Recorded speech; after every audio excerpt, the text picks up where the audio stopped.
Hi friends, இப்போ நம்ம பாக்கியலட்சுமி பார்க்க போகிறோம். பாக்கியலட்சுமியில் வந்துட்டு பாட்டி சோகமாக மூலையில் உட்காந்துருக்கவங்கள கம்முன்னு உடுப்பா அப்படின்னா கேட்குறாரா அந்த கோபி.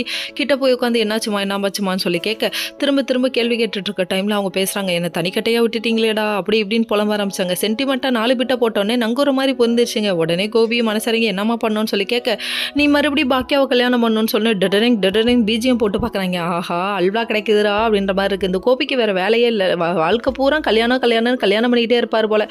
சரி, இங்கே பேசினதுக்கப்புறம் எனக்கு ஒன்றும் பிரச்சனை இல்லைம்மான்னு சொல்லிட்டாரு. உனக்கு என்னடா பிரச்சனை, பார்க்குற எங்களுக்கு தான்டா பிரச்சனை அப்படிங்கிற மாதிரி இருக்குது.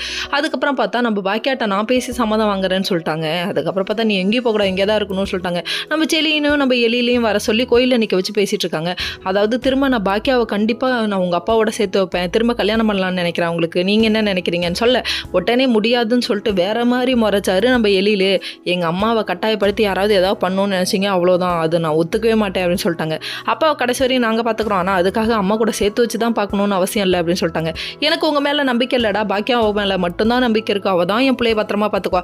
உன் பிள்ளை என்னம்மா சின்ன குழந்தைய வாயில் கை வச்சா கடிக்கவே தெரியாதா, ஏம்மா இப்படி பண்ணுற, அதுக்கோசரம் பொம்மை கல்யாணம் மாதிரி 100 கல்யாணம் பண்ணுவேன் போல அப்படிங்கிற மாதிரி இருக்குது. என்ன பண்ணுறது, பாட்டி காடு வாங்குது, வீடு போங்குது, இந்த நிலைமையில் இவ்வளோ குசும்பு உனக்கு தேவையா அப்படிங்கிற மாதிரி இருக்குது நம்ம ஈஸ்வரி பாட்டியை பார்க்க. அதுக்கப்புறம் இந்த விஷயத்தை வச்சே பிளாக்மெயில் பண்ண போகுதாட்டுக்கு. நான் பாக்கியாட்ட பேச வேண்டியது என்னோட வேலைன்னு சொல்லிட்டு வீட்டுக்கு பாக்கியா வராங்க. வந்ததுக்கப்புறமா ஆரம்பிக்கலாமா அப்படின்னு சொல்லிட்டு ஒரு நடிப்பை போடுது. பேசாதான் உட்காந்துருக்கான், சாப்பிடாதான். Okay friends, next